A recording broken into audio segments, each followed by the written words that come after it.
नमस्कार, स्वागत है आपका। आप देख रहे हैं लोकल वोकल और मैं कीर्ति। इन दिनों सूर्य देवता का पारा चरम पर है और तपिश बढ़ने लगी है।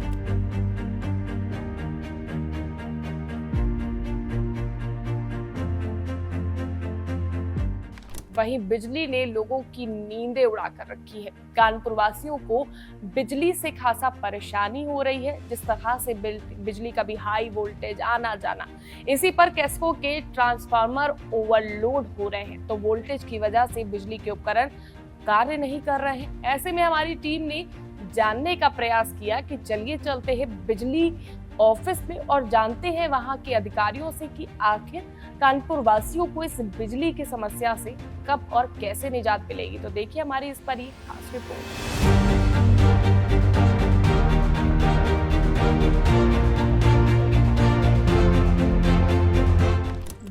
बिजली की समस्या। कानपुर में इन दिनों बिजली की आंख मिचौली शुरू है।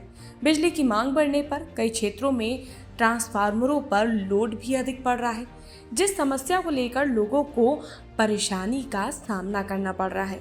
इसको लेकर लोकल वोकल के माध्यम से केस्को के आला अफसर उपभोक्ताओं को जागरूक और उनके साथ अपील करना चाहते हैं कि उपभोक्ता खुद ही बिजली बचाकर लोड की समस्या से निजात पा सकते हैं, जिससे फॉल्ट भी कम होंगे और बिजली की आंख मिचौली भी कम होगी।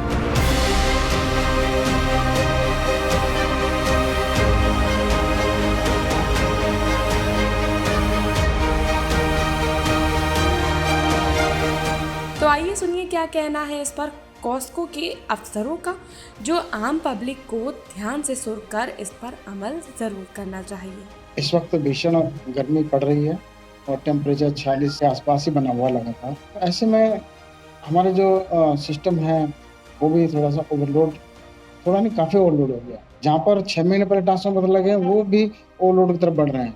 तो ऐसी स्थिति में हम ये चिन्हित करके कहाँ पे लोड ज़्यादा हो रहा है, वहाँ पर टॉयलेट ट्रांसफार्मर या कोई अन्य ट्रांसफार्मर या उसका लोड शेयर कहीं करके कोशिश कर रहे हैं कि सभी कोई सिस्टम ओवरलोड ना हो, जिससे कि ट्रांसफार्मर डैमेज ना हो और उपभोक्ताओं को भी किसी भी व्यवधान का सामना न करना पड़े। मेंटेनेंस इस वक्त सिर्फ इमरजेंसी में ही करना पड़ रहा है, वरना मेंटेनेंस का तो हम फरवरी माह में एक व्यापक रूप से पूरे महीने में हमने कार्य किया था। देखिए, भीषण गर्मी पड़ना एक आपदा है, दैवीय आपदा ही कहिएगा इसको। इसमें सभी को एक दूसरे का सहयोग करना चाहिए। मैं इसमें कुछ एडवाइस करूँगा कि हमारे प्रिय उपभोक्ता इनको पालन करें, तो हम उनके सहयोग से हम अच्छे से सबको सप्लाई दे पाएंगे। एक तो ये है कि पीक आवर्स में एसी का प्रयोग ना करें। दूसरा है कि जहाँ पे हम विद्युत का उपयोग कर रहे हैं, सिर्फ उन्हीं उपयोग को स्थानों पर ही यूज करें विद्युत का, क्योंकि एनर्जी ऐसी चीज़ है कि जिसको हम संरक्षित नहीं कर सकते, स्टोर नहीं कर सकते, ये वेस्ट ही होती है। तो इसलिए थोड़ा इसका ध्यान रखें। एक मैं ये भी अपील करूँगा कि मैं देखते हैं कि गर्मी के मौसम में जो उपभोक्ता 2 किलोवाट का वो 3 किलोवाट या उससे ज़्यादा यूज़ कर रहे हैं। अगर उपभोक्ता समय से लोड बढ़ा लेगा तो हमें अनुमान हो जाता है कि इस वक्त हमारे कितने लोड की आवश्यकता है और हम उस सिस्टम को किस तरह से मीट आउट कर पाएँ। तो अगर किसी का भार ज़्यादा आ रहा है, वो स्वयं एक एप्लीकेशन दे करके फंड में जाएँ और अपना लोड बढ़वा लें। इसमें मात्र जो प्रोसेस होती है वो लगेगी, प्रोसेस फीस 100 रुपये होती है।